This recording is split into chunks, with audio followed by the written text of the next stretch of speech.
of the United States of America and to the republic for which it stands, one nation, under God, indivisible, with liberty and justice for all.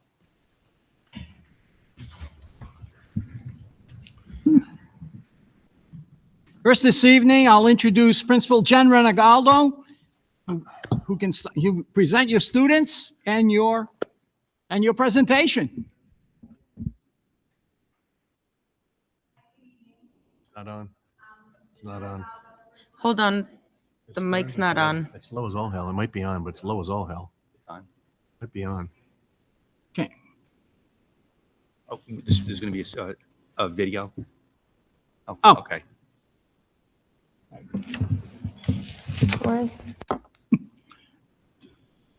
Turning on. Oh, Okay. there it There we is. go. Sorry. So I'm Ms. Renegaldo. I'm the principal of Hamlet. We're here tonight to do a presentation. I'm actually going to hand it over to my vice principal, Mrs. Esposito, because she's the one who leads this group. Okay, good evening to everyone. I'm Amy Esposito, the vice principal here at Hamlet Middle School. May I ask please to have the school committee come down here to the floor level so you may see our presentation. Sure.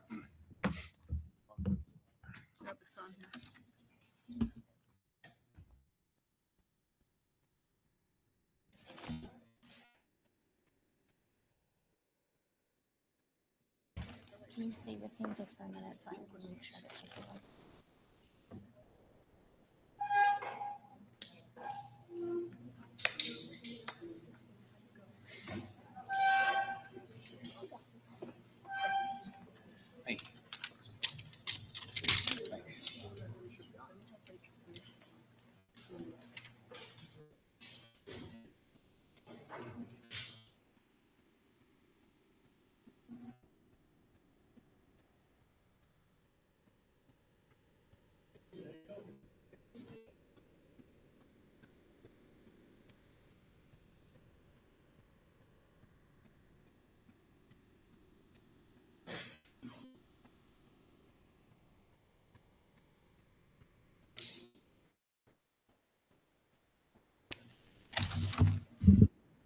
Okay, welcome everyone. So tonight, in an effort to provide a safe and learning environment here at Hamlet Middle School for our students, we have established a peer mentoring program. Our peer mentor Collins peer-to-peer group have engaged in many experiences throughout the school year, including attending a conference put on by the Chris Collins Foundation. I'd like to introduce the following 8th grade students that will share their presentation with you. Isabella Bars,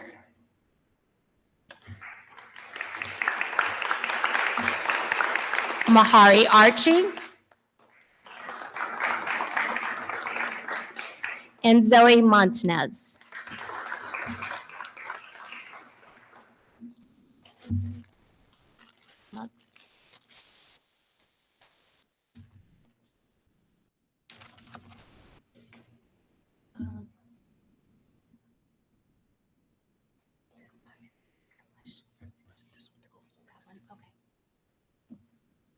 Hi, I'm Mahari Archie. I'm here with the peer mentor group at Hamlet Middle School. Here's our overall goals. Our overall goals is to raise awareness of depression, anxiety, and other mental health issues for all students, and to recognize that many students battle with mental health issues, and to locate resources available in the school and community. The Chris Collins Foundation serves to promote mental health awareness. It is a student-to-student initiative that emphasizes early detection, prevention of mood disorders and anxiety. The peer-to-peer program encourages help-seeking behavior to ultimately reduce the impact of mental health condition. It uses a peer advocate method to train middle and high school students in understanding depression and anxiety, along with effective methods for reaching and listening to their peers. The peer-to-peer model is built on the premises that teens are more likely to listen to their friends, and peer leaders serve as a positive role models that help shape social norms and attitudes regarding mental illnesses. It is also an awareness campaign as a learning experience to spread knowledge and understanding to others. The core messages of our campaign. Core message number 1, depression and anxiety are real brain illnesses. You can't just snap out of it. Core message number 2 is that professional help is effective for depression and anxiety. Core message number 3 is that depression and anxiety can take many forms and it looks different person to person. And our core message number 4 is that if somebody is talking about suicide, tell a trusted adult immediately.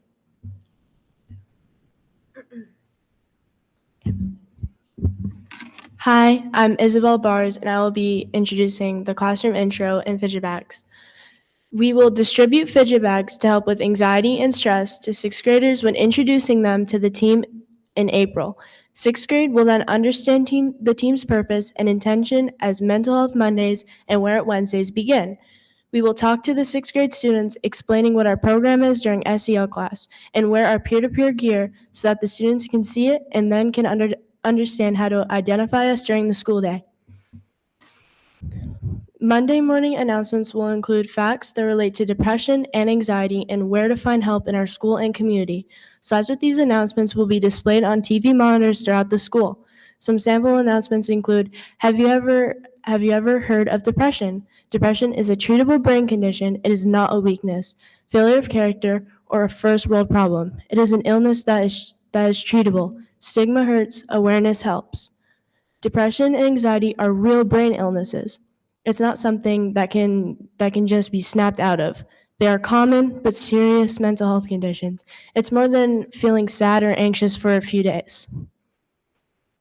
Wear It Wednesdays and our peer-to-peer bulletin board display.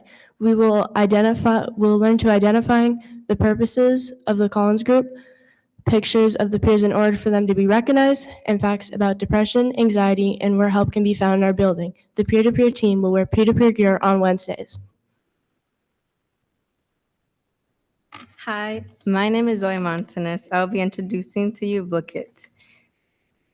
Our team attends at least one social emotional learning, which is SEL. 6th grade classes will be able to engage in a Woonsocket lesson on depression, anxiety, mental health, and resources. 7th and 8th graders will be offered the chance to sign up for their SEL classes for the same activity.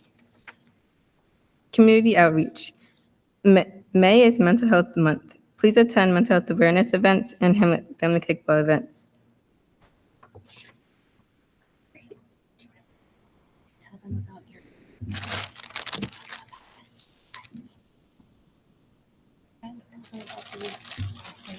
that you made. Go ahead. Okay. We will also be handing out bracelets that we made, as you can see presented up here. And our motto is, it's okay not to be okay. Thank you very much. Eric, pass these out to everyone, so everyone in the seat. Pass them out on this side too, please.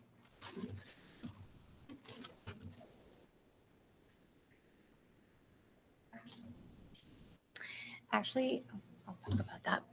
If anyone would like to order a t-shirt or sweatshirt, we do have one of our teachers here that can absolutely make them for you. Okay, there's more here if you need some more. So thank you very much for hearing our presentation. Thank you.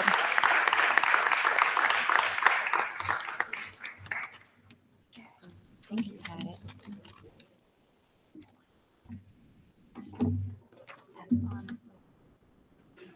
Thank you.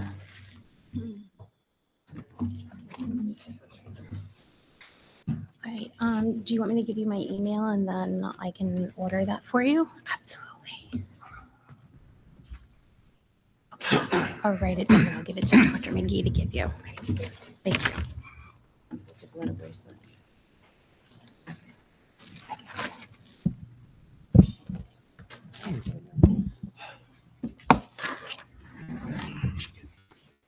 I saw games at some point.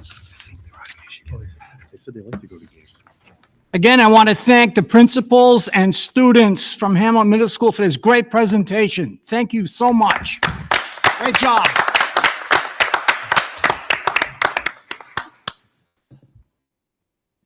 Now we'll go into good and welfare. And for anyone addressing the school committee during good and welfare, please begin with your name and your address. Your comments shall be no more than 5 minutes of speaking time and should be in good decorum. Please be aware that the committee cannot respond to you during good and welfare, but may direct you to an appropriate member of the administration or may meet with you directly after the meeting for further discussion. Hello, my name is Melissa Bubble, and I am at 650 3rd Avenue in Woonsocket. I was born and raised in Woonsocket.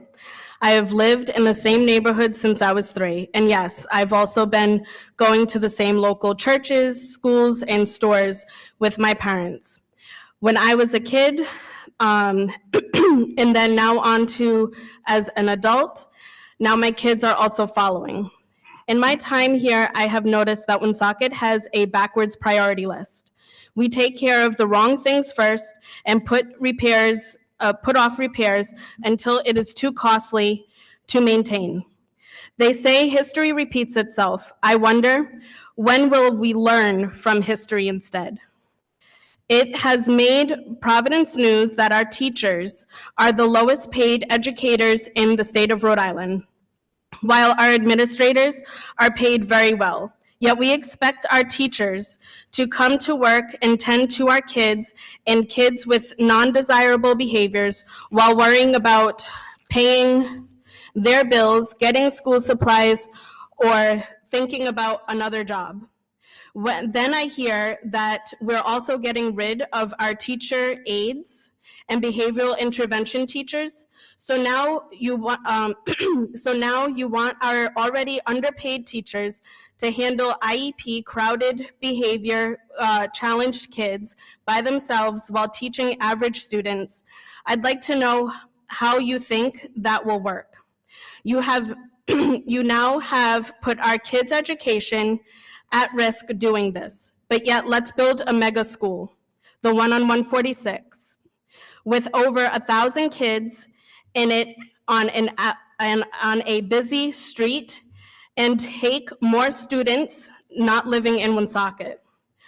I have been asked to be a teacher's aide many times. I won't. Why? It doesn't pay my bills. I work with autistic kids on weekends for fun. I can tell you, even a minimalized behavior child needs more care. Then what is planned when you take away all of the help that is currently shorthanded as it is, but now you want to take all the help away? Priorities, people. Again, I also still see zero effort to educate the next generation of parents of these meetings. No effort to meet any parent or guardian at local schools so that they can also be heard. Guess what? If they have no car, that means that they walk their kids to school in the rain, sun, snow, wind, or fall. I was told no one walks to school. We do. I'm still waiting for the meetings at Coleman Globe or Vernon, like I was told. Woonsocket has had a bad reputation, especially with schools. Let's fix it. I want to applaud Burrville as they are prioritizing their kids in public schools by noticing a negative impact of funding and changing it, by stopping an input from the Rise mayoral charter schools, no matter how good their rating is, so that they can have more funding for public schools. Seems to me maybe we should take a page from their book and learn as they say. I also now have well over 400 and counting signatures on the petition online. Thank you. Thank you. Is there anyone else who would like to address the school committee this evening? Seeing and hearing none. Dr. McGee, recognitions and announcements, please. Thank you, Mr. Chairman. Members of the school committee. On Thursday, March 21st, Sodexo held their annual Future Chefs competition right here at Hamlet Middle School in the cafeteria. There were 5 elementary students who competed, showcasing their favorite recipe from home or family recipe. Each student provided a judge's plate, a show plate, and samples to the several dozen family and friends that were here to support them. The competition was very fierce, 5 amazing recipes and culinary delights, with student scores being within 6 points of each other when the judges' scoring was finally tallied. In the end, JP Joseph Perry from Vernon pulled out a very close 1-point victory. Congrats to these amazing chefs, and we look forward to tasting their amazing recipes during the school committee meeting on April 24th. Before I list the students, I just want to say myself, Mr. Burke, Mr. Leclerc, Mrs. Costa, and Mr. Perrier were very fortunate to serve as judges, and it was a very, very difficult contest to judge because all of the foods were absolutely delicious. It was very close. It was 6 points between them. It was. The first place winner was Joseph Perry, as I stated a few seconds ago, from Vernon Heights. His recipe was Parmesan chicken.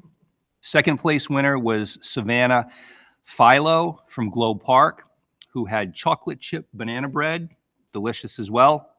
Third place winner was Essence Ortiz from Harris.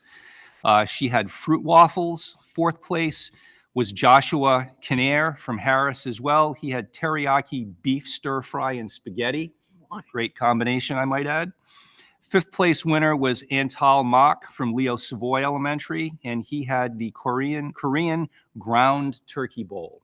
Again, great time was had by all. In an effort to promote the Learn 365 Rhode Island and the Woonsocket Education Department Attendance Initiative, there will be an all-star matchup basketball game between the City of Woonsocket's Fire Department and Police Department. There will also be a friendly free throw contest between our Mayor, Chris Beauchamp, and Governor Dan McKee, which will take place during halftime. The event will be held tomorrow. That's Thursday, March 28th, from 3:15 to 5:15 at Savaria Gym, Woonsocket High School. It's open to the public. There will be free food from the Woonsocket Area Career and Technical Center's culinary department.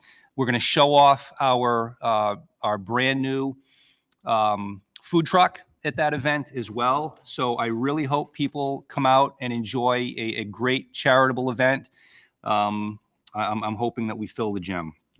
And lastly, I am honored to introduce Miss Arima Sweeney Ashby as the new Woonsocket High School Assistant Principal. Miss.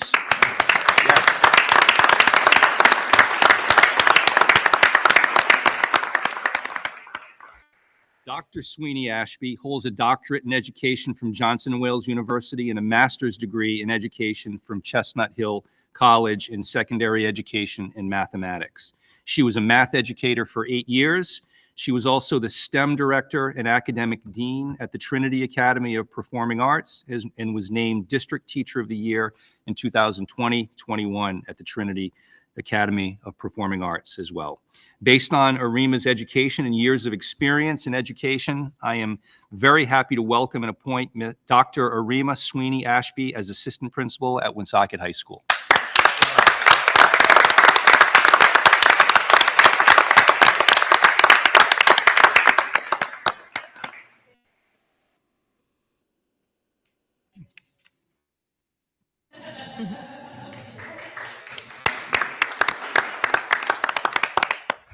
And lastly, I just want to commend the amazing young ladies that were here this evening representing Hamlet Middle School and really representing this city. It's amazing the work that they do with their teachers and administrators around supporting their peers and making this community and the middle school better. Great job, ladies.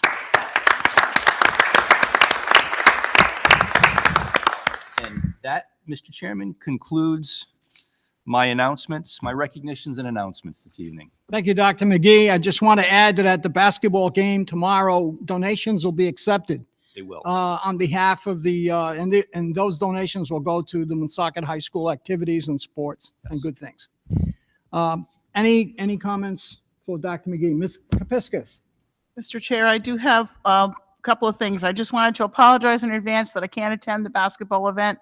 It's during my workday, and I have appointments already scheduled that I can't reschedule. But all of you have a wonderful time. And the other thing I wanted to mention, I'm sure it was an accidental oversight, but the Woonsocket High School Music Department had its festival concert last Thursday.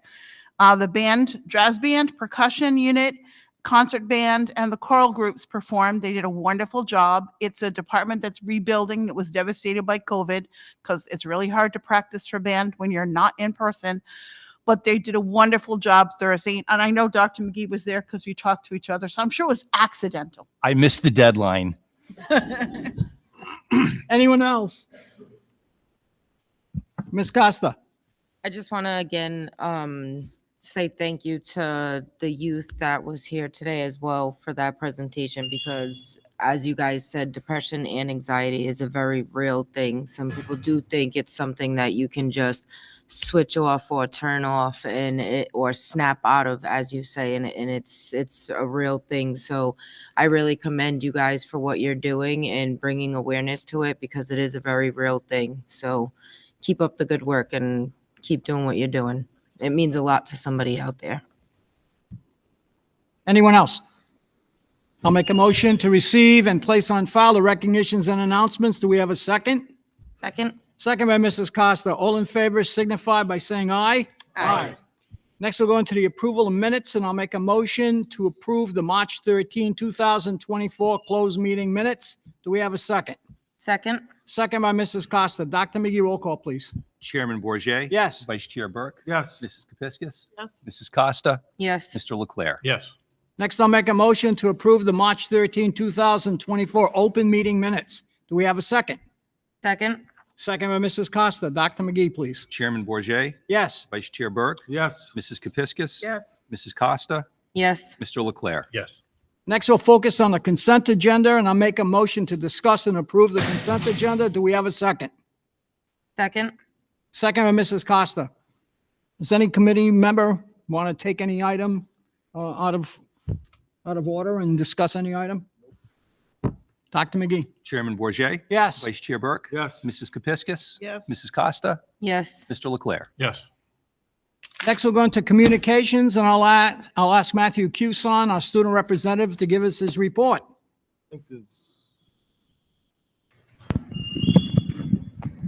Thank you, Chairman. First up, our Mr. Villanovan show that was supposed to take place on April 12th is now been rescheduled to May 24th to allow us to prepare a better show for the audience. Other than that, the rest of my report is kind of reiterating. The music department had its festival concert last week, and the chorus will be adjudicated on their performed songs tomorrow at the Rimia Choral Festival. And then the band will be adjudicated on their performed songs at the Rimia Band Festival on April 11th. Other than that, at the high school, we are excited for the basketball game tomorrow, and we hope to have a good turnout. Thank you. Any questions, comments? I'll make a motion to receive and place on file our student representative report. Is there a second? Second. Second by Mr. Leclerc. All in favor signify by saying aye. Aye. Next, I'll ask Dr. McGee, Mr. Notoriani, to give us the capital plan update.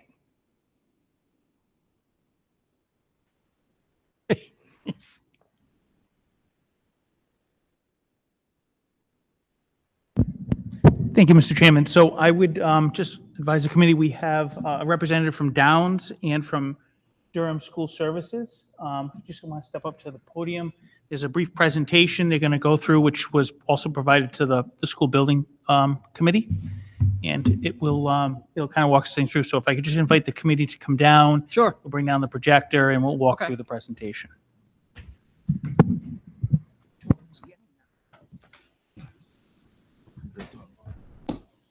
It's not available.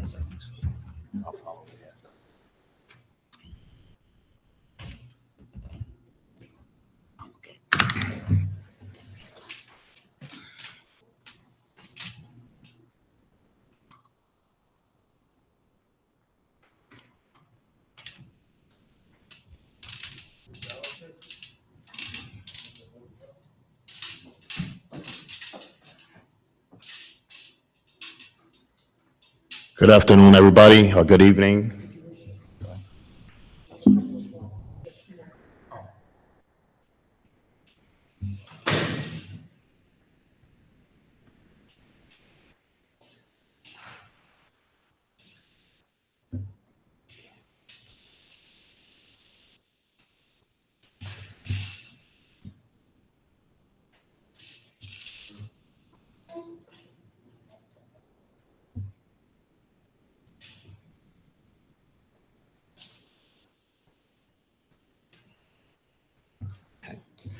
Good evening, everybody. My name is Demo Roberts with Downs Construction Company. We are the OPM, or the owner project managers for the school capital projects. We work closely with RIDE and also the Woonsocket Education Department on these projects. Just wanted to give you an update on where we are, but I wanted to take the moment just to step back to see, the process that we've been through already that led us here. I have a QR code for this presentation. It is live. If anyone wants a copy of it, you certainly can scan it. If it's too far to reach from there, I can certainly have you scan it after we're done. So I just want to go over like how we got here. Let me see if this is, I'm not sure if it's legible for everyone, but basically everything starts with the Rhode Island Education Department, the SBA, which is the School Building Authority that oversees multiple stage application process for the construction. So there's stage one. Stage one basically involves identifying the need to have these projects done. Is a lengthy process. And I just wanted to focus on basically the assessment of buildings during this process. I wanted to speak on that because there may be an opportunity. Oh, I'm sorry, this is moving faster than I like. Not sure if you can see that. So basically in stage one, there is a need for construction. There is a feasibility assessment that's done to the properties to basically say we need this, and you try to prove what you need for the school needs basically. Stage two focuses on, this is skipping much on me here, focuses on developing a solution. You work with the architect to come up with a solution on fixing the problem. Is a long, lengthy process that's very public to move through this stage. Then after that, you get into stage three, and I'm sorry, this is not moving as smoothly as I like, but stage three, basically, this is when you go through the guidance of the design with RIDE. After that, construction starts. One of the reasons why I wanted to focus on this is because during this stage, again, there's identification, there's a letter of intent, there's approvals, there's local support, and there's a lot of other things that take place publicly for you to be eligible to get the funding from RIDE.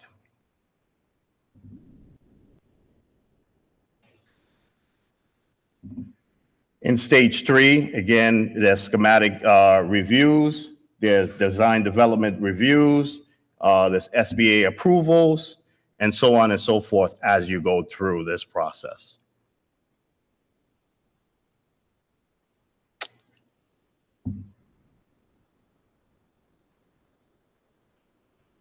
I wanted to focus on some of the bonuses through this process. Obviously, Woonsocket was eligible for over $100 million worth of reimbursement from the state.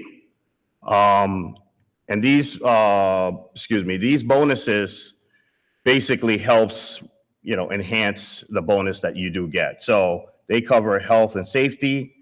But the one I really wanted to focus on was the newer and fewer. Newer and fewer, basically, you can consolidate schools so that you can be eligible for this bonus. So I took pieces from the RIDE presentation explaining this process. You can certainly follow it here. And some of the bonus descriptions are security, safety, health.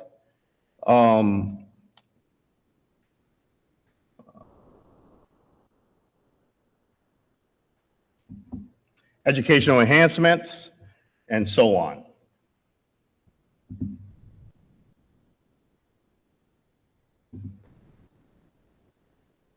Next, I wanted to go over exactly where we are in the timeline. Can you hit that button, please? Yes, the project update page.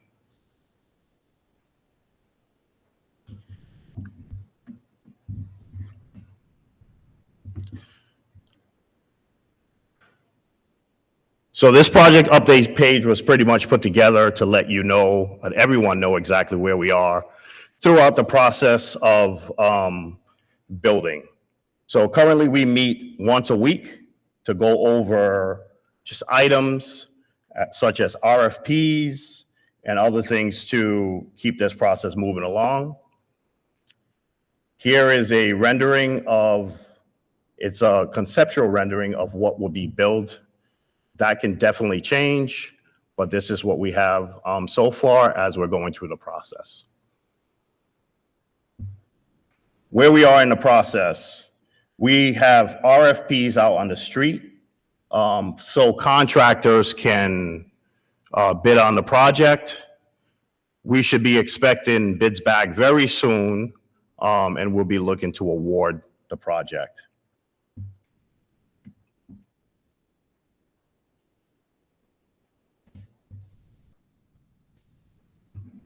Just go back one.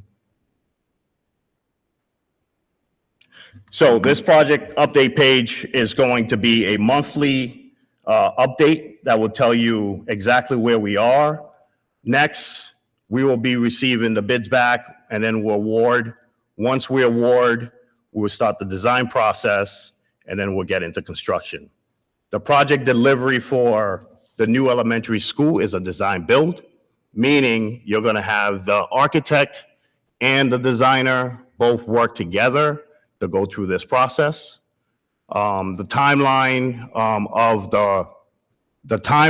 of this project, the end date will be in 2027.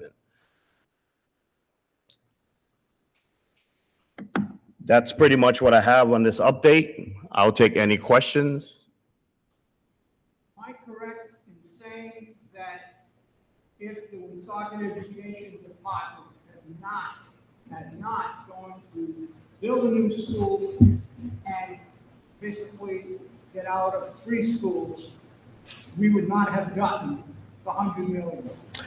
Yeah, so you have to go through the process. In order to be eligible for this, you have to go through the RIDE process. You have to be approved. As a corollary to that, the money would not be available to rehab, fix our existing schools. That is correct. So if you move away from this process, currently there is over $100 million in reimbursements for Woonsocket. If you choose not to go that route, it gets reduced basically more and more. The less you do, the more reimbursement you will lose.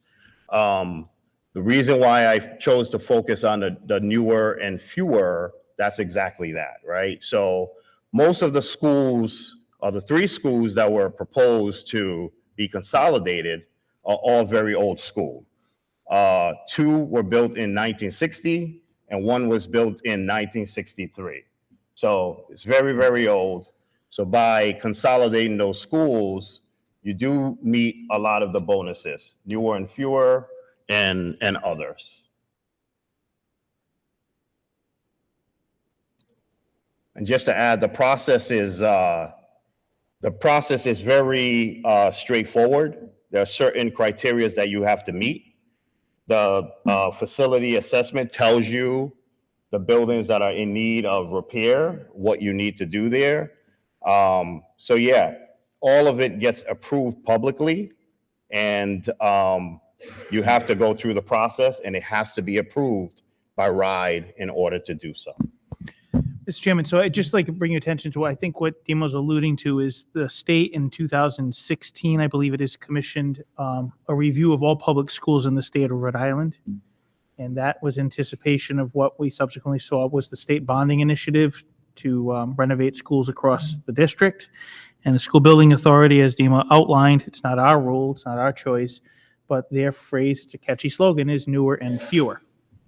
So, which is what was alluded to in the presentation. So the idea being that the funding will come if we shrink our footprint and have newer schools, but are fewer in number, obviously for economic reasons. And that's, I think, what is the gist of the entire presentation. So we will have this, and there'll probably be a few more revisions, but we're going to take this communication page, place it on our district page. We're going to send it. We spoke, Dr. McGee spoke with the mayor's office. We're going to place it on on their website, along with sending out through our communication channels.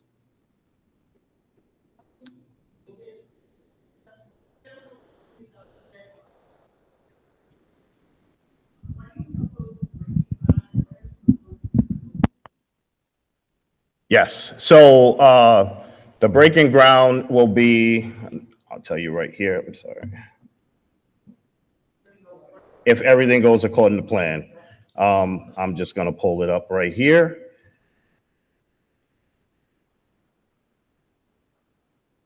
May 23, 2024 will be when wouldn't necessarily be shovels in the ground, but it will be when we award the design build team. From there, they'll start designing, and then sometime to follow, we will then break ground. We'll have communication on when that will happen, but because they are working together, we'll mobilize the design team, and then we'll have something called early bid or early release packages so that we can start procuring some things and then maybe start enabling the site to get ready. At that point, we will, announce a groundbreaking ceremony and other things like that. And then the project will end in August 28th of 2027. And that, just to be clear, that's when construction is going to end. We're going to have substantial completion earlier than that. So in the spring or early summer, we're going to have substantial completion, meaning folks can get into the building. We're also going to try to organize some sort of maybe walkthrough for folks to see the building, but some work will be done. Punch lists, commissioning, and other things like that will be done. And then what we want to do is make sure we're done early enough so that the schools can have time to bring in furniture, move, and get used to the building. Mr. Chairman, I'm sorry, Vice Chairman Brooke. We also have Durham. I'd just like to invite Durham to go up to the podium if there's any questions, because I know there's been questions not only about the construction, but there's also been various questions about transporting students, how students get to school. I know it was brought up just this evening about the fact that Coleman has a high population of students that walk to school. So I know there was a question about whether or not Durham would be able to transport students. So Francisco's there, and we have Mark Dumont, who's our manager between Cumberland and Woonsocket.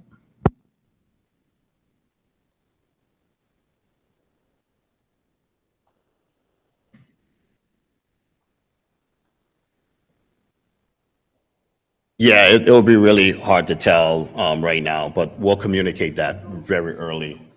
Yeah. Just to get a deadline, so schools would be, if everything goes according to plan, schools will be in use August 2027. That's correct. That's what we're aiming for. One question I have is community meetings. When will it be appropriate to have community meetings for folks at Coleman, Globe, and Vernon, those neighborhoods? When's that going to happen, do you think? I think, and this kind of entails what we talked about, the building committee meeting update, is I think once we finalize this and we just review it thoroughly to make sure there are no issues that could cause miscommunications, because that apparently can happen here in the community, we can roll this out, and I think then we could probably, I would say, that we schedule meetings a little later in the spring. I think we can provide some updates then, and we could always provide further updates. And we're on the radio, so the community is always welcome, once this is posted on the website, to view it and download it and get factual information as to what's going on with the school construction projects.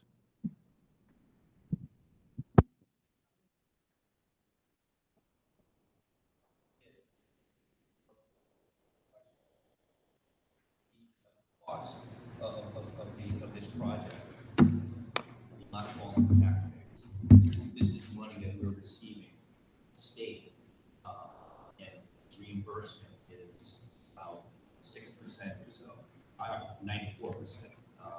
So I know it's been brought up in the past that there would be a cost to the taxpayers. There will not be a cost to the taxpayers. This is an opportunity that the Woonsocket Education Department has in which, upwards to potentially 94% of this will be paid for by the state. That's correct. That's correct. And the more bonuses that you cover, that just gives you more an incentive to, to get more reimbursement. So. Yeah, just like to kind of add on to that. The school department part that they are responsible for, that percentage is actually coming from our fund balance of money that we've set aside over the last 10 years. There is no bond that's going out to the city. There's no support that is coming from the city or the taxpayers. This is all money that has been set aside through careful management over the last 10 years of the Woonsocket Education Department. So we will be paying for that portion ourselves, and the state will be providing the rest. Chairman, before any transportation question, just one more thing to highlight. So all of this, as I alluded to, is from the Jacobs report that was sanctioned by the state. They assessed all of our buildings and they evaluated where we were at, and based on need and the available funding, because the state has limited funding, it's not just our community. We're working on the 3 elementary schools. We do know that the Jacobs report evaluated all the buildings, but these are the ones we're focusing on first, based on what RIDE's feedback in terms of our initial approach to the stage 1 application. So.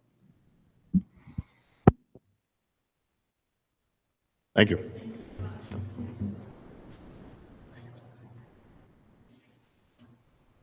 Will you be able to transport our kids? Yes, sir, we will. That's a very good question. I know that the main question that a lot of people are wondering is, are we going to be able to transport the student? Yes. And our goal is to work in symbiosis with the school department and the building constructor to make sure that we are part of this plan and that we can take care of our students as we do. Any other particular questions regarding transportation? Because some of at least one of these schools, most of their children are walking to the school, so now there'll be more busing. I'll talk to that. We are probably going to most likely need more busing. There's going to be more students that we need to transport, but if we are closing down 3 schools, we're going to have savings on utilities in those schools. We're going to have savings on repairs to those schools. We're going to have savings across the board at those locations that are going to more than make up for any additional buses that need to be hired out for the additional transportation. You've got the extra buses. You'll have the extra buses like Mr. Perry is speaking. We will have the equipment needed, yes. Okay. Anyone else? Thank you. Thank you very much. Thank you. This is a great update. Mr. Mariani, is that it for the presentations, or do we go back to the dais now? That will include the presentations that I have for the committee.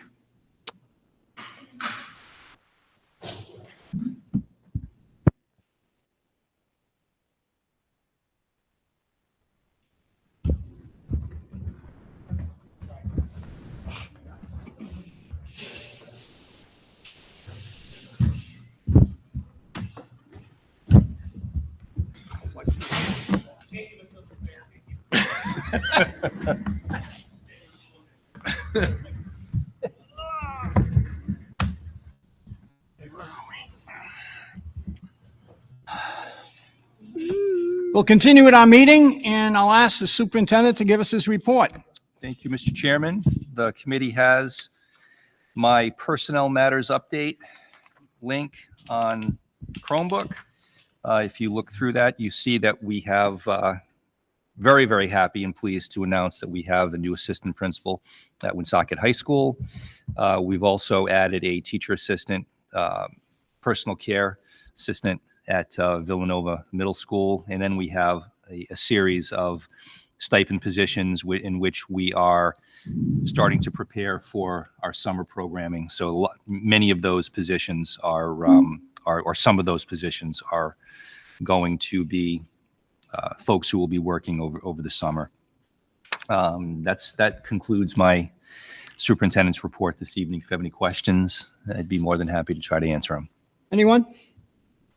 Then I'll make a motion to receive and place on file the superintendent's report. Do we have a second?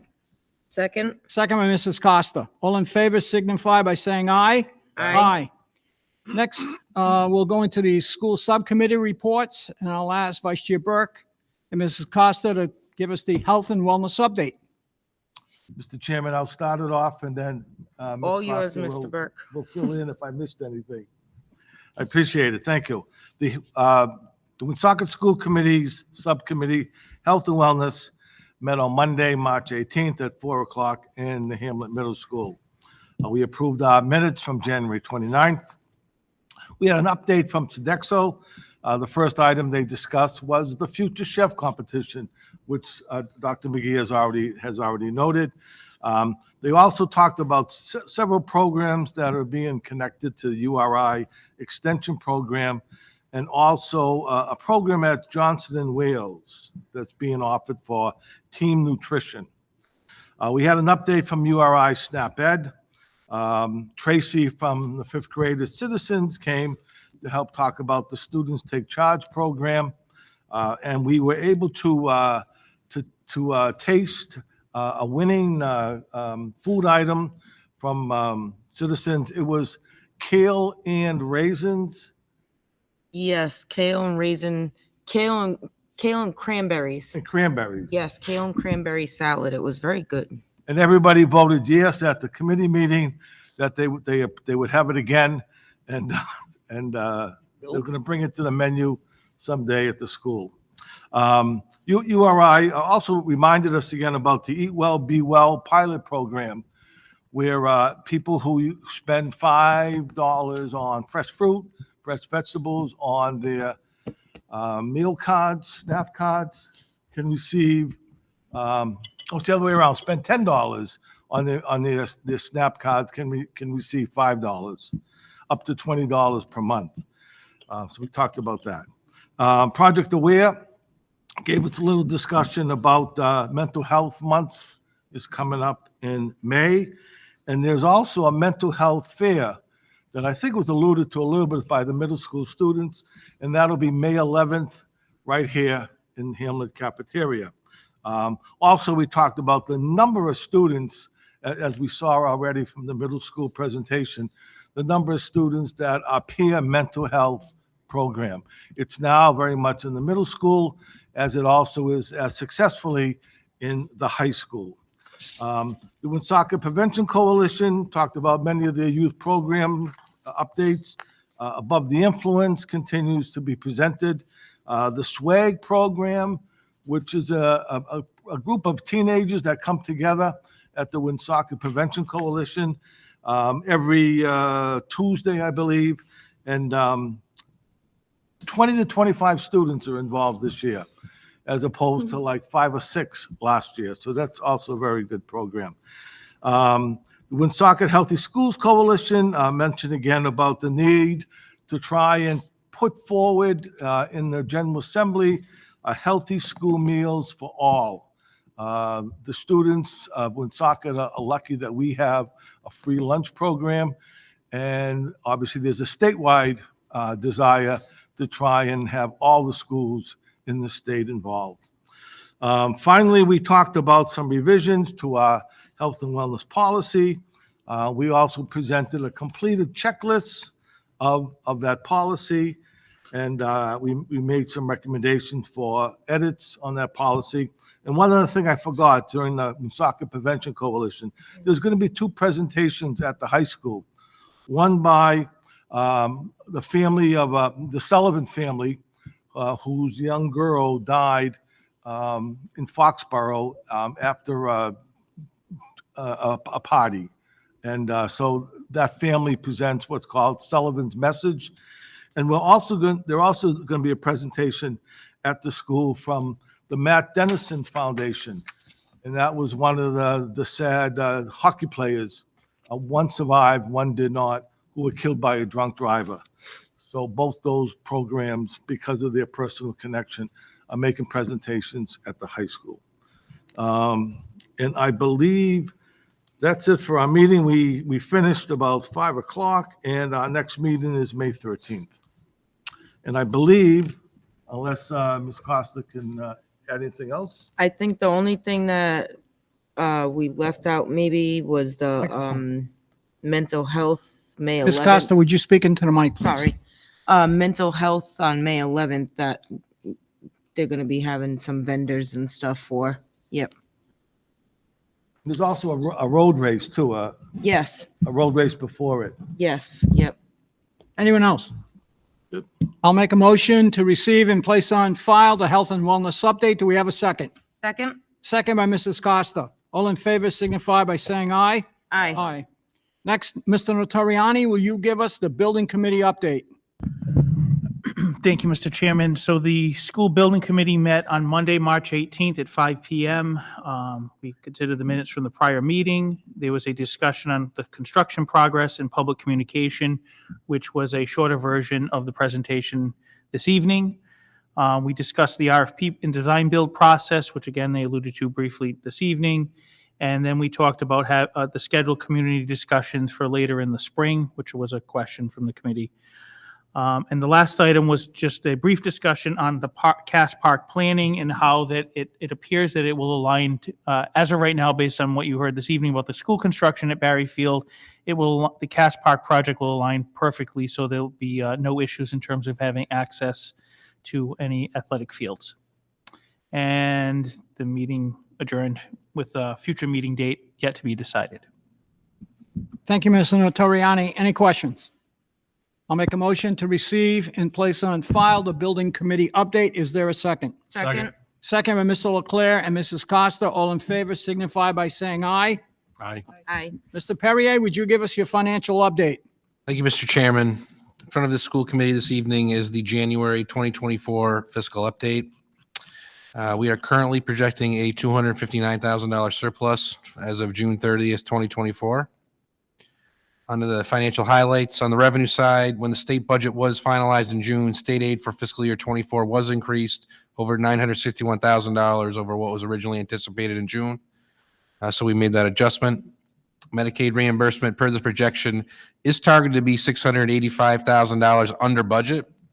The projected total has been reduced by $300,000 from my prior fiscal report. The district continues to be conservative with its Medicaid reimbursement outlook, but is hopeful reimbursements will climb throughout the end of the fiscal year. So currently, due to that adjustment, we are projecting a $250,000 shortfall in revenue. On the expenditure side, all of our regular salaries are $276,000 under budget at this time. When netted with the employee turnover allowance of $1.24 million, this will put overall salaries $964,000 over budget. As the year continues, we can expect to see savings on the salary expense line due to unfilled positions, and this should bring us closer to our balanced budget as we progress through the year for our salaries line. The substitute salaries line is $74,000 under budget at this time. As you may recall, the school committee did elect to change teacher substitute pay up to $200 a day. I have to say this has been very successful. We have attracted a lot of new candidates, and we hope to build that into future budgets going forward. But as we get into the budget process this year and continue to analyze it, we'll make a decision as we get deeper into that. Medical expenses are currently $1.15 million over budget. Past performance has caused this estimate to increase over the prior month, so we have increased our projection for the year. This is still I caution, only a mid-year projection at this point, and there's still time for the expense to deviate from its current projection. The district has contracted with outside services to bring in additional support staff for the district. In particular, many CNAs have been hired to assist in the classroom, and those CNA expenses have been moved into ESSER 3. Additional funds have been allocated to transportation to cover higher than expected ride transportation billings, and the district will continue to monitor these expenses going forward. At the time, property and equipment purchases have been allowed to go to the general fund. Most of these projects, the district will be getting a reimbursement for between 92 and 100%. That reimbursement will then be used to continue to build our capital fund for our 5-year capital plan. And as we progress, if we do need it, we can pull those expenses off the general fund and move it somewhere else if we do run into a deficit situation, which, looking at this right now, I think we're in a pretty good spot as we continue to go through the fiscal year. And if the school committee has any questions, I would love to answer them now. I assume we're not going to need to draw on the OPEB reserve at this point for medical? No, Oh, the that's still OPEB in abeyance, probably. Now, the OPEB it's just short of $1 million actually right now. That was what we have in our OPEB account. I'm not projecting any usage of that. In fact, I'm looking to maybe potentially start to spend that going into next fiscal year as we continue to play out the budget process for fiscal year 25. But know that we do have about $1 million right now in that OPEB account that we can use for retiree medical expenses going forward. Anyone else?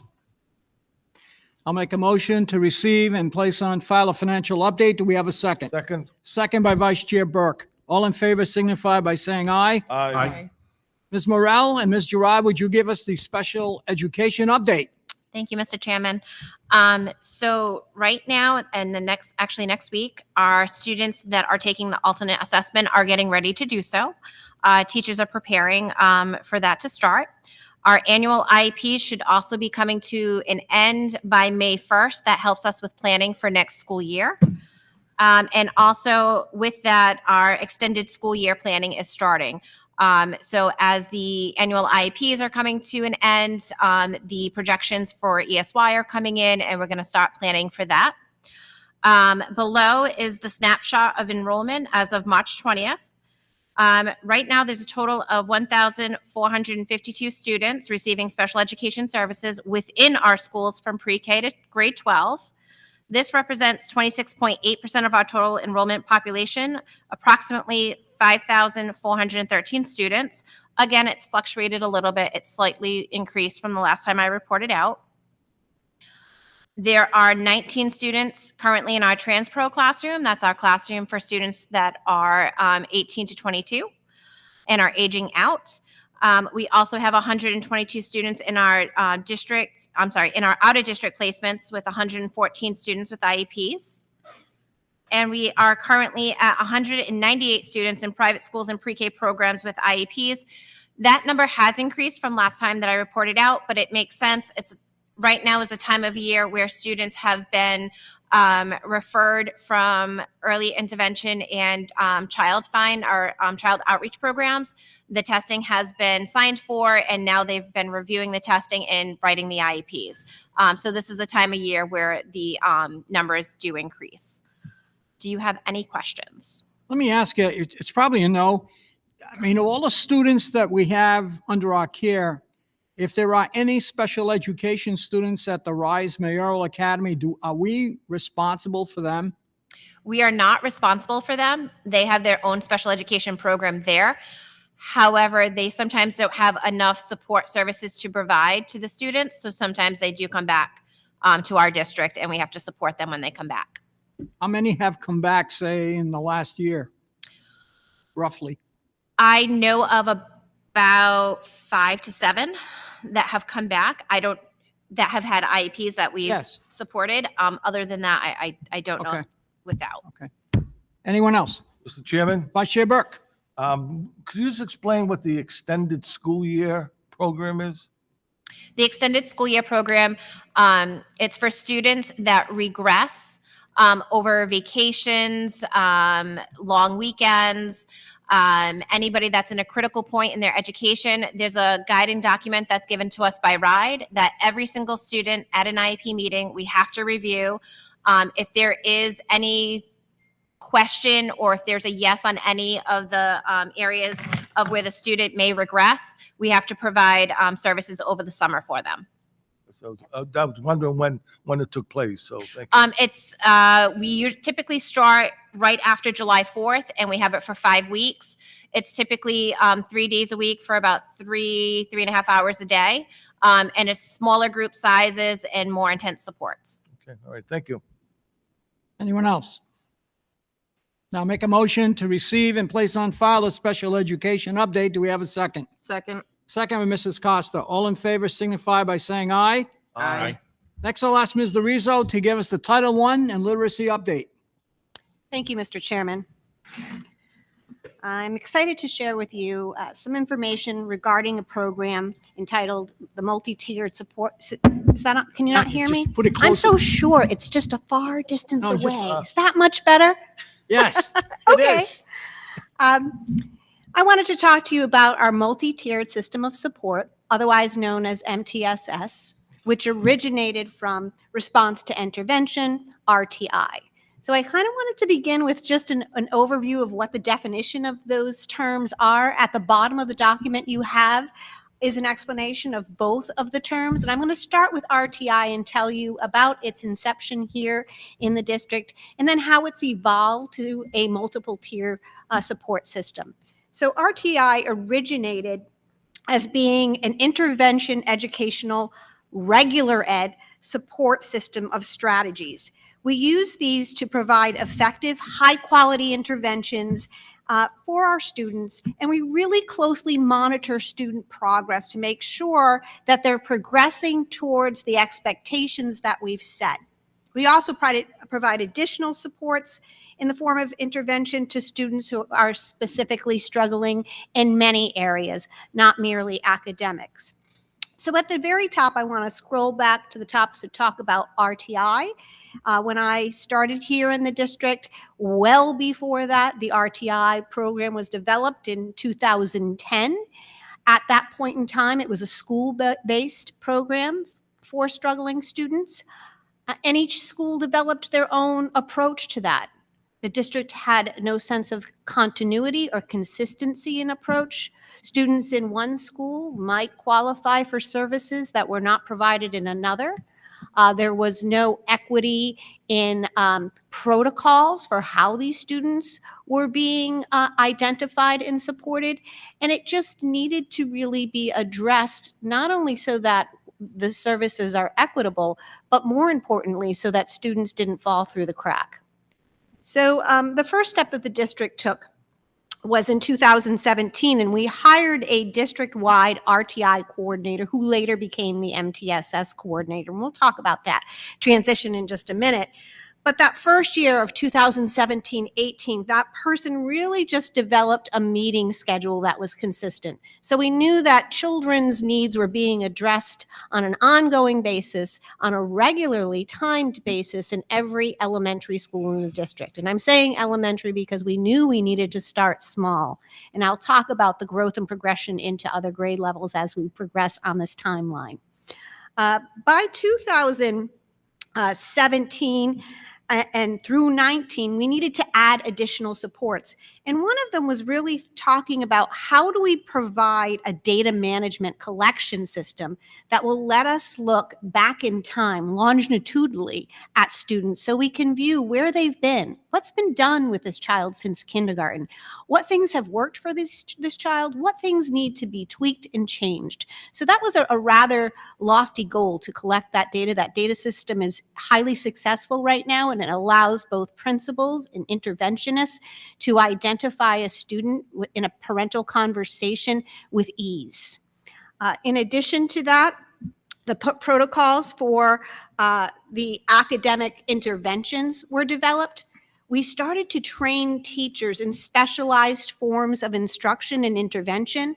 We received a very significant grant called a comprehensive literacy grant, which allowed us to train over 300 teachers in the science of reading, which I have presented to you all in previous years. In addition to that, we have 11 certified dyslexia graduates from the University of Rhode Island. So I'd say we've really strengthened our educators' ability to provide aligned interventions to our students. In addition to that, we have documented our progress in a Google Classroom, as well as provided a one-place hub for teachers to go and find all of the materials they need to make this program a success. One-stop shopping is how I best label that. And most importantly, we developed that consistent practice across all of the elementary schools. In 2020, we changed our protocols to include both MTSS from a behavioral standpoint and to make sure that we were talking about social emotional concerns. It became imperative to us. And as we transitioned from RTI, response to intervention, to the multi-tiered system of support, that's the biggest change, that we now are looking at the whole child and we're adding supports that we hadn't necessarily included in the academic piece to be sure that the students' needs are holistically met. We moved on in 2021 to hire on an additional MTSS facilitator in addition to the coordinator to support these efforts and to ensure that every student need was addressed consistently because the program became more and more robust. In the following year, in 22, which would have been last year, we decided to move on to the middle school. So all of the efforts that we had solidified in the elementary school, we brought into the middle school last year. That was a very heavy lift. It's still in its infancy, but it's receiving great success as well with that process. This year, we've moved our efforts into the high school. We are just beginning to look at how to support some of the behavioral concerns at the high school, as well as continuing to bring that to the middle school. And in the future, we look to even broaden that into the high school and looking at how we can add some more solidified academic supports within the content area. So why is this important? What difference is this making for our students? Well, I'd say the difference is significant because since its inception, our special ed referral rates have gone down by 8%. And that means a lot in a district our size. And it means a lot to students that otherwise might have been referred for special ed services that are getting their needs met through the regular ed curricula.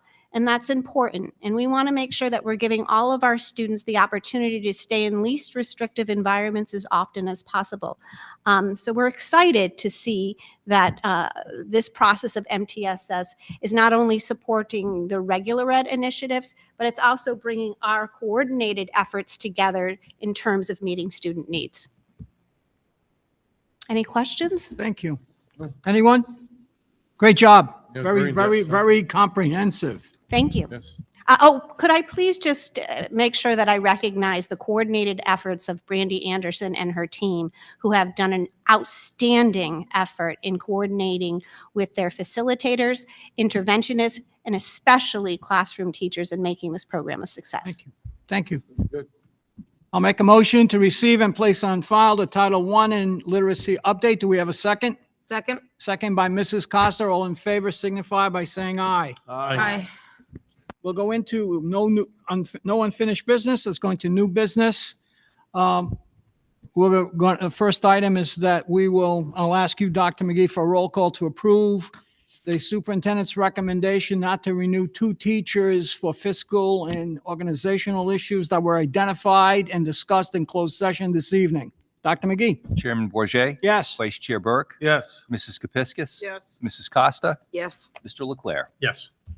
Next, I'll make a motion to discuss and approve the RGB Auditorium Architecture Contract. Do we have a second? Second. Second by Mr. Leclerc and Mrs. Costa. Dr. McGee, Mr. Perrier? I can go ahead. I'd like to call up right now Robinson Green Beretta, our architects for this project, as well as City Point Partners, who are our OPM. Mr. Dave DeQuattro will be reviewing the amendments to the contract, and we can see if you have any questions afterwards.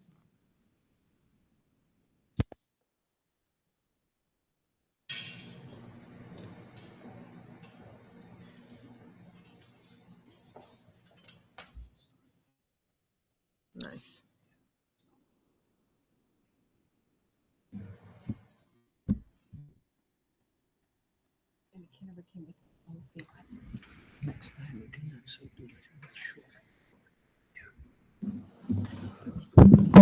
Good evening. Good evening. I apologize for not wearing a jacket tonight. I ran out of the office and try to get the renderings all correct and forgot my jacket, so I forget that. I apologize. So I told Brad, at least I didn't forget my shirt, right? So tonight we're going to give a little, quick little presentation on the design. We've had challenges with construction industry and budgets to keep the budget to $2.2 million. So what we tried to do is keep the integrity of the aesthetics of the auditorium and still give you that look and appeal of a 21st century type space. So I have with me tonight Monica Hanley. She's our interior designer for the project. And of course, Matt Bissett with City Point Partners. He's our OPM. Matt, I don't know if you want to say something here. You want me to just keep going? Okay. So we had our challenges of trying to get budgets together, and our priorities was to keep the finishes the way they are. So I'll try to speak a little loud here. This is what you hear here is a view of what the auditorium will look like with the new seating. We've got some wall panels here. You have here the technical panels is a little different. And we have some, thank you, we have some lighting on the top, which is a typical standard LED lighting, but it's a different configuration. It gives you that view, and I'll show you that in a second. We have a total of 697 seats, and we have an assortment of temporary seats that can be put on depending on the venue you want. If it's a larger venue, then you put the other additional seats on there. If not, you stick with the 697. We've added right now, there's an accordion door that exists right now that's old, it's original. We're going to replace the accordion door that's in place, and that'll be an operable type door. So you could have, again, different functions and different stations, whether it be 1, 2, 3 classrooms or 2 classrooms, or just open it up to 1 classroom. Again, that's one view on the other side. This is a view looking from the stage to the back. Again, we added some acoustical panels in back and added more lights there to give that a more modern and kind of an auditorium or celestial type look in the background. There's one more.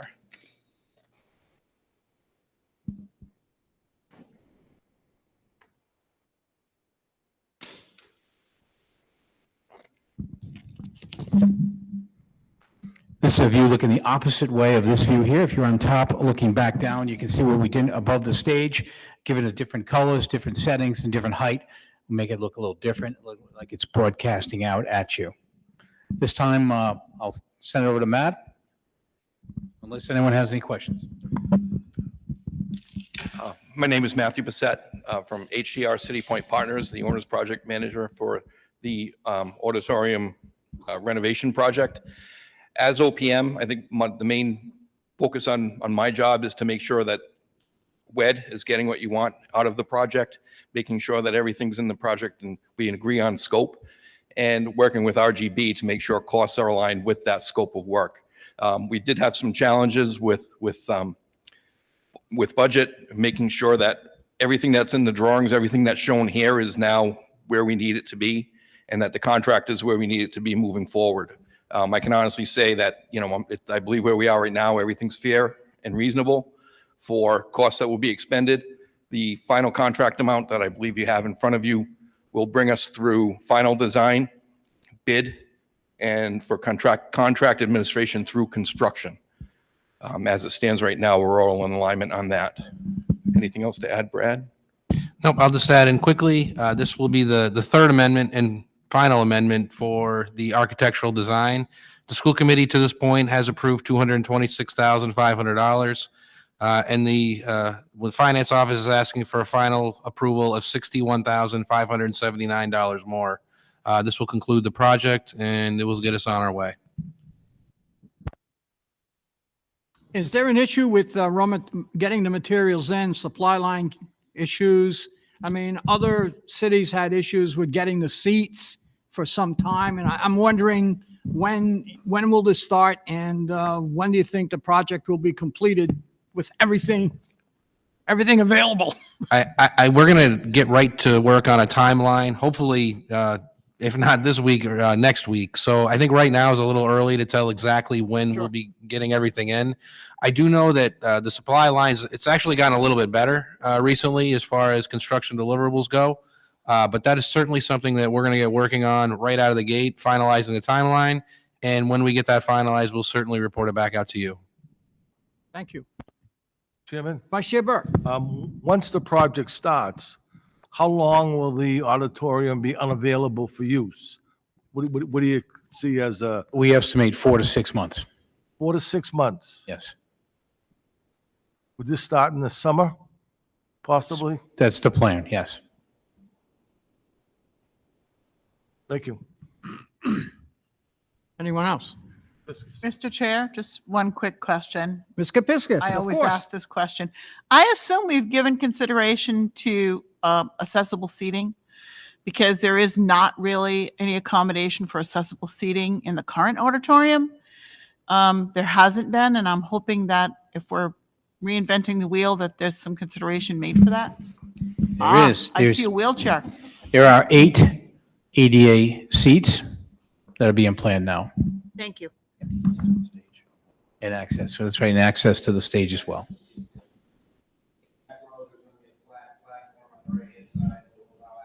Nice. Okay, Thank that's you. awesome. Any other comments or questions? Thank you for your presentation. Okay. I guess we, Thank you. is there anything else you want to add, Mr. Perrier, in terms of the No, numbers? nothing else. If the school committee approves this evening, I will reach out to RGB, get the final contract, and present that through purchases at the next school committee meeting. Dr. McGee? Chairman Bourget, Yes. Vice Chair Burke, Yes. Mrs. Kepiscus, Yes. Mrs. Costa, Yes. Mr. Leclerc. Yes. We're good to go.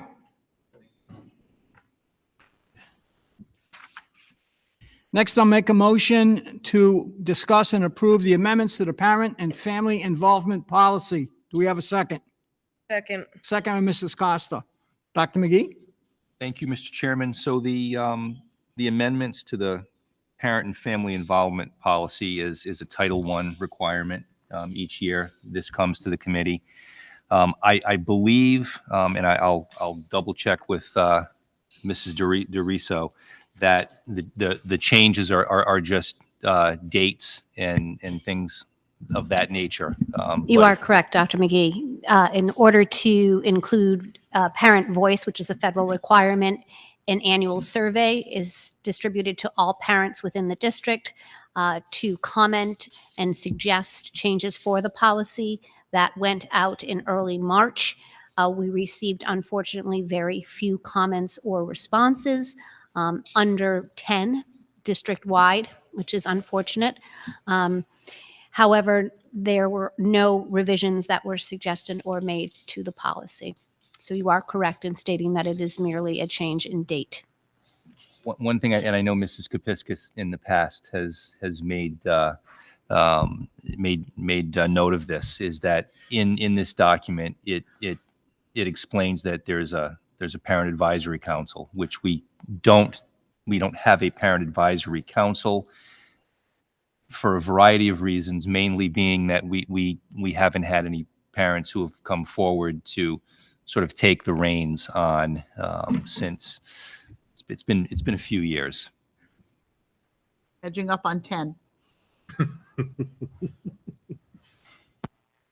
But who's counting? I did note to make sure, Mr. Superintendent, that it was still in there, just in Yes. case. We Yes. can always be hopeful that there'll be a turnaround in parental apathy and we have some new leadership We can only hope. on a variety of fronts. Yes. Anyone else? I'll make a motion. Dr. McGee, roll call. Chairman Bourget, Yes. Vice Chair Burke, Yes. Mrs. Kepiscus, Yes. Mrs. Costa, Yes. Mr. Leclerc. Yes.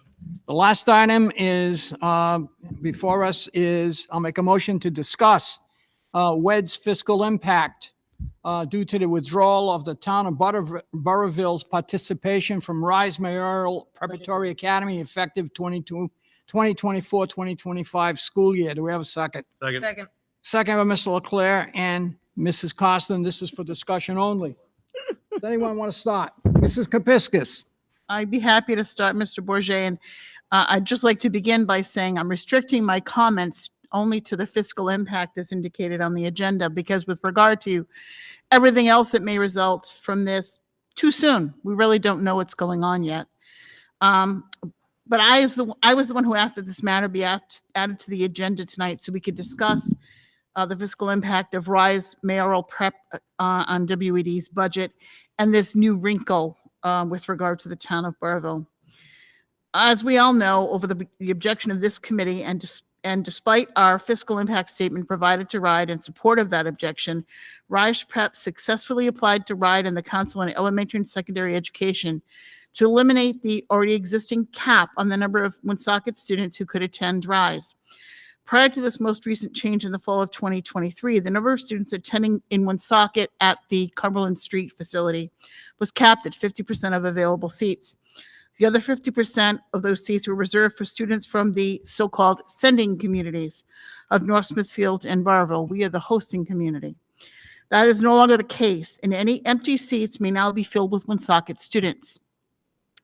In December of 2022, the town of North Smithfield was effectively removed as a sending community to RISE when its town administrator failed to provide a letter of support in connection with RISE's proposed expansion in 2022, when RISE was permitted to add a second K-8 elementary school and middle school and a new high school. This created more empty seats available for Woonsocket students at RISE Prep. Just a little under 2 weeks ago, on March 13th, 2024, the Town Council and School Committee of the Town of Burrillville passed a joint resolution to no longer participate in sending students to RISE Prep. This makes even more empty seats available to Woonsocket students. However, to be clear, RISE indicated in its expansion proposals that while no new students from North Smithfield will be added to RISE's roster, North Smithfield students already enrolled at RISE will be allowed to complete their education there. At present, nothing is known yet as to what happens to the Burville students already enrolled. That issue has not been addressed by RISE or the Round Department of Education at this point. However, all this makes one thing very clear. As a result of the decision of the Council on Elementary and Secondary Education's decision to lift the 50% cap on Woonsocket students at the existing RISE school building, a recommendation that the RIDE Commission on Education, coupled with decisions voluntary or otherwise, by North Smithfield and Burville would no longer be sending students to RISE. RISE classrooms will soon be filled with only students from Woonsocket. This will further be, even further impactful on the students who continue to attend conventional public schools in Woonsocket and on the budget of our department. Yes, the money follows the students, meaning that if a student on our roster moves to RISE, the aid we receive to fund that student's education transfers to RISE as well. But this does not really affect the number of classrooms that we must keep open for the students left behind, the number of educators and other support staff needed to staff those classrooms, the school psychologists and social workers needed to serve the mental health and other needs of our students remaining. The list goes on and on. When 5 students leave one of our classrooms to go to RISE, we cannot simply close the existing classroom where 25 students remain. That classroom remains open with the same needs for staff, electricity, heating, school books, etc. in their absence. This is where the impact of moving this money with the RISE student negatively impacts the Woonsocket students. As a member of this committee, that is my concern today. Let me be clear. Woonsocket students are our students, whether they are part of the 5,400 plus students attending our conventional public schools or the 400 plus students attending RISE Prep Mayoral Academy, which I'd like to remind everyone is also a public school. They are all Woonsocket students, and we have a duty to provide the best education that we can to all of them, no matter which school they attend. I've discussed this with Mr. Perea, and he assures me that when discussing the fiscal impact on our budget of RISE's now approved expansion, in his fiscal impact statement to the Council on Elementary and Secondary Education and RIDE, he considered and reflected the removal of the cap could lead to a result where only Woonsocket students attend RISE. I'll be happy to yield the floor to any further comments to him or questions to him from the committee about these issues. Thank you, Mr. Mr. Perrier. Chair. So we can talk a little bit about the fiscal impact as I'm seeing it right now through all the movement that's been happening in the other communities. Just to kind of give you an idea, right now, we send a little short of 360 students to RISE Prep this fiscal year. And if you think about it, that's 40 students a grade level K through 8. So that's how you get to the 360 students. as I understand it, it appears that all students who are currently attending will continue to attend, but going forward, there will be no other students coming in from out of district. And with the removal of the cap based on Rise's prior expansion, the number of students that we're going to send is going to go from 40 and double to 80. So there's a twofold fiscal impact to this. The first one is going to be the tuition payment to Rise Prep. That's about $1,250 a student this year, which is on the smaller side. Not really a super big impact when you math it all out there. But the problem then really comes in the fiscal year after that, because when you get to the following fiscal year, the 80 students that you had enrolled are now off the enrollment and no longer counting towards your total for the funding formula. This year, it's about $15,000 a student. So that 80 students represents about $1.2 million in lost revenue when we get to fiscal year 26. And again, that's just going to continue every year as you lose those 80 students every year. So there is a fiscal impact to this. Absolutely there is. And Ms. Kapiskas is right that, just because we lose a few students, the needs of the district are the same. The electricity bill doesn't get any cheaper because you have less students. You still need the teachers. Instead of maybe 25, you have 23, 22 in the classroom. Not enough loss to close, but so the expenses do stay the same. So going into next year's budget, that's how I'm going to approach the budget for Rise Prep until I hear different. So we'll build the budget out according to all the information we have. And then based on the new information, if any that comes through, we'll make the appropriate adjustments. Mr. Chairman? Who's next? Vice Chair Burke. When Rise Prep received permission from RIDE to open a high school, 9 to 12, at that time, the permission was given to Rise Prep to include Woonsocket, North Smithfield, Burrillville. That was in their plan. When they also received permission from RIDE to open an additional elementary school, that plan also included Woonsocket, Smithfield, and Burrillville. Now, 2/3 of the communities are no longer part of these programs. So I'm wondering about the logistics and the legal ramifications of these approvals, because things have changed. And again, the changes is going to continue to affect the financial impact on Woonsocket Education Department. So just an observation.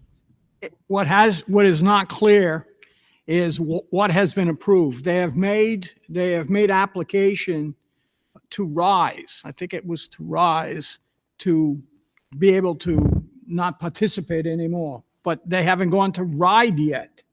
So this whole issue is still up in the air. The fiscal impact would be disastrous if what you say, Ms. Kapiskas, and you, Vice Chair Burke, that we could potentially lose quite a few students.